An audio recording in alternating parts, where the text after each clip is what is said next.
সমাজে এই যে ইফটিজিং হয়, আপনার বোনের বয়সী একটা মেয়েকে কিছু বখাটে টিটকারি করে, এই বলে সেই বলে, নোংরা কথা বলে, রাস্তায় দেখেও আপনি পাশ দিয়ে না দেখার মতো চলে যান কেন? আপনি দাঁড়ান না কেন? আপনি দাঁড়ালেই তো থেমে যাবে, কারণ সত্যের যে শক্তি তার সামনে মিথ্যা মুখ থুবড়ে পড়ে।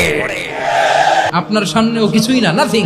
আপনি দাঁড়ান, ওকে প্রশ্ন করেন যে আমার বোনকে তুমি ডিস্টার্ব করো কেন? আপনাকে দেখে আরো 5 জন দাঁড়াবে, 5 জনকে দেখে আরো 10 জন দাঁড়াবে।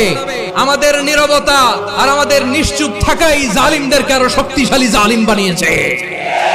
টেন্ডারবাজি, চাঁদাবাজি, দুর্নীতি, অপরাধ, দখলদারিত্ব, মজুদদারি, এগুলো সবকিছু একসাথে প্রতিরোধ করতে হবে, ঠিক কিনা বলেন?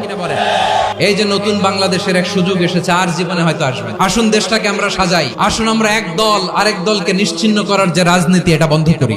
সব দলের প্রতি আমার আহ্বান, আল্লাহর শপথ নিয়ে বলি, এই নাসিহাত গুলো সবার জন্য, সব দলের জন্য, সব মতের মানুষের জন্য। আমরা কোনো দলের প্রতি মানুষকে ডাকি না, আমরা ডাকি ইসলামের দিকে।